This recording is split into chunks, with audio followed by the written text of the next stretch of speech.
Au cœur du cap d'Antibes, une végétation luxuriante et exotique prend ses aises sur 3,5 hectares. Bienvenue dans les jardins de la villa Thurey, propriété de l'État. Le domaine se visite gratuitement. C'est un endroit qui est très authentique, qui est encore un peu sauvage. C'est le calme, c'est la nature, c'est les grandes plantes. Vraiment, c'est très très apaisant. Mon jardin est trop petit, alors je ne peux pas avoir tous ces arbres, donc je les apprécie ici. Ces visiteurs ne s'en doutent pas forcément, mais autour d'eux, une dizaine de scientifiques s'activent. Parmi eux, Etty Colombel, sa spécialité, les insectes, de ceux dont on se passerait bien. C'est grâce à ces piégeages qu'on arrive à voir s'ils sont sur le territoire ou pas. Eh bien oui, nous avons un capricorne. Ça, ce sont des insectes ravageurs de Chine qui s'attaquent aux mûriers et aux figuiers. Ces jardins sont en fait un laboratoire à ciel ouvert. Céline et Robin ne sont pas des adeptes de l'escalade, ils sont eux aussi scientifiques à l'Institut national de recherche pour l'agriculture, l'alimentation et l'environnement.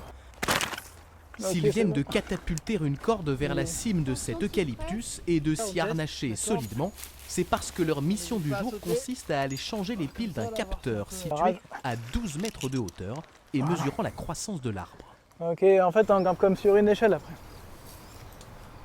Voilà, on est pas mal là. Et on peut changer les piles tranquillement. C'est quelque chose qui est assez gratifiant quoi, d'arriver en haut de l'arbre. Des fois on peut potentiellement tomber sur un nid quoi, de perruche par exemple, comme ce qu'on entend là. Le capteur fonctionne à nouveau et va livrer de précieuses informations sur l'évolution du diamètre des branches. On voit une phase de croissance significative, ça veut dire qu'il est bien adapté au climat local.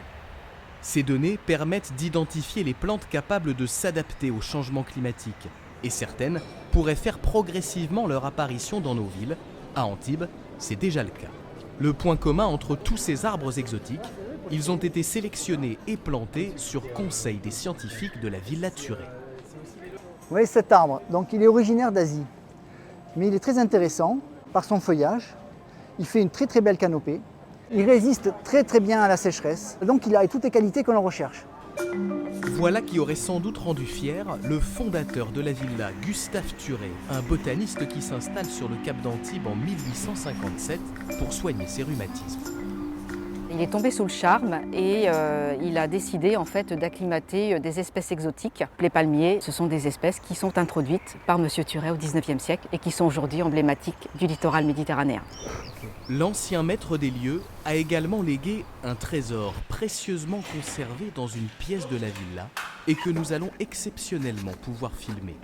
Ah, Céline, j'en ai un de Thurey, 1868. Cet herbier a traversé plus d'un siècle et demi. On est sur une gaillarde.